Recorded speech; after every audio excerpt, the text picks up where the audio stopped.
Hey everyone, this is Dan Annis with week 3. I'm just going over 2 games, going over um, the mobility and the multiplayer heuristics. So we're going to go over 2 games. One's called the Flying Beaver, and one's called 2048. So first off, going over Flying Beaver, I wanted to do a Flappy Bird-like game. Only for the mere fact that I could care less about Flappy Birds, and there's so many mock-ups out there, and I just want to show kind of what probably fails for all of these, in my opinion, anyway. So Flying Beaver pretty much is just a head. Um, so there's a little bit of game center in here, but the basic concept is you hit play, and you bop around a head in between lights and microphones. And when you die or you fall to the ground, you have a few options. You can choose the leaderboard to see what scores are out there, what kind of players are playing, and you can share. So first off, the game and play sessions can be restarted and stopped quickly. I'm going to say not really. Let me wrap the text here so we can kind of see what it's showing. Why is that not working?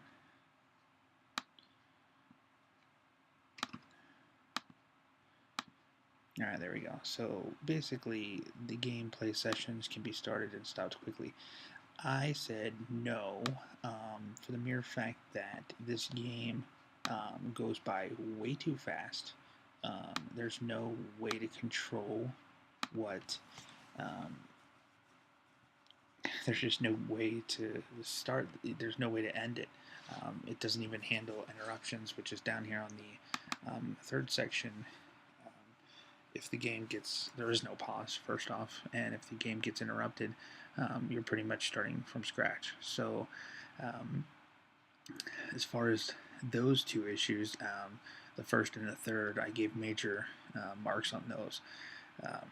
Had there be, maybe if there was an easy, medium, or hard for gameplay, you could start and stop. There may be time to do that, but the game's so fast right now that there's no chance that you would ever get to a pause button.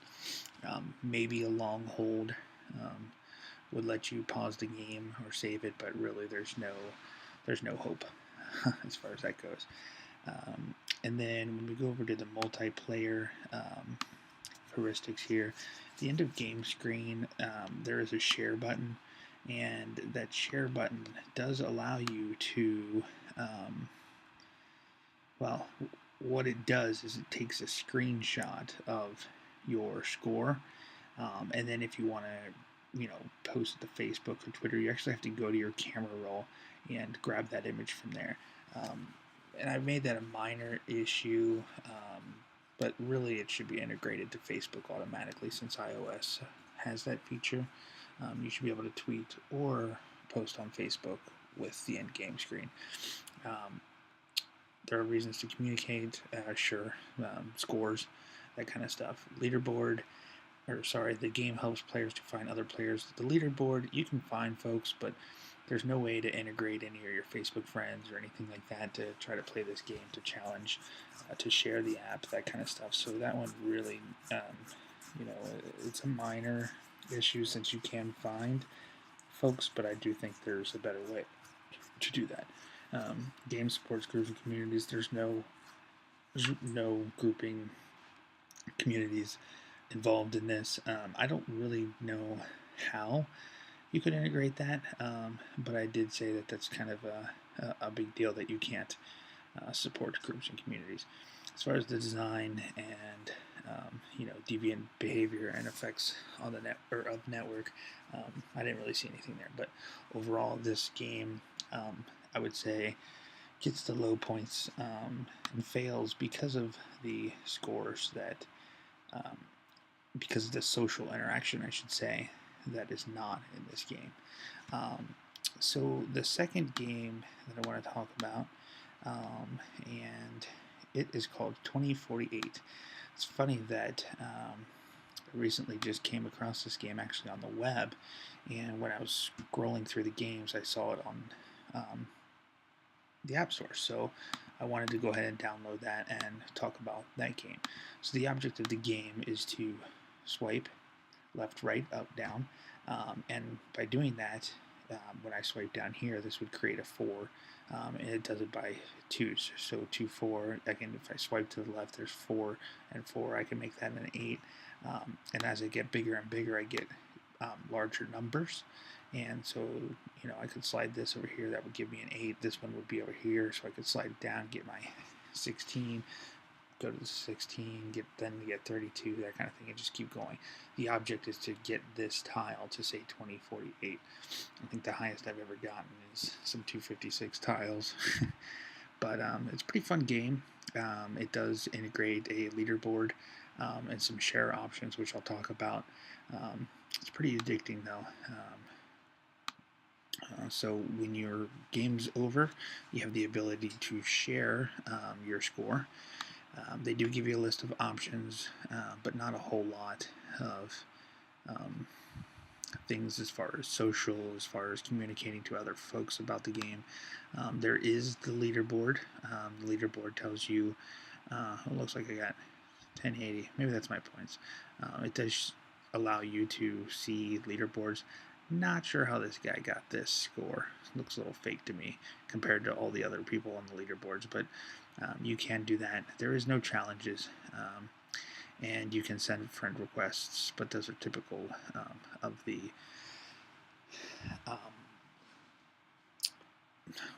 the game center. So let's go over the application. The gameplay sessions can be started and stopped quickly. Yeah, there's nothing that you can do. You play at your own pace. The game conforms to device settings and surroundings. Yes, I didn't see any problems there. The game handles interruptions perfectly. The game contrast accounts for screen glare and fingerprints. It does. I didn't think that I was going to have some bad scores for the multiplayer, but I guess it's not much of a multiplayer game unless you're just competing for scores. So it's kind of where these heuristics fall apart, I guess. So the game supports communications. It does, but there's no way to actually use social media. You can share your score, but there's no way to integrate your friends. There's no way to really tie them into this, and I think that's a pretty minor issue, but kind of big at the same time, because I think this game is pretty addicting enough that you could share and get folks involved. The reasons to communicate, basically the same thing as above. There's no good reason to share the score. There are good reasons to share the score and encourage more gameplay. The game helps players to find other players in game instances. Sure, there's no problem there. The game supports groups and communities. There's leaderboard screen, or on the leaderboard screen. There's no options in the gameplay. I don't really see how this would really work with this, so I only gave it a minor score as well. And then for the other two, I didn't really see anything for the network or the behavior or anything like that. So overall, this game got some bad marks down here for the multiplayer, but it really is just a single player and a game to beat the top score. So that's what that is. But 2 games, 2048, and the Bieber, flying Bieber thing. Those are my games this week. Looking forward to whatever is next week. Talk to you guys later. Bye-bye.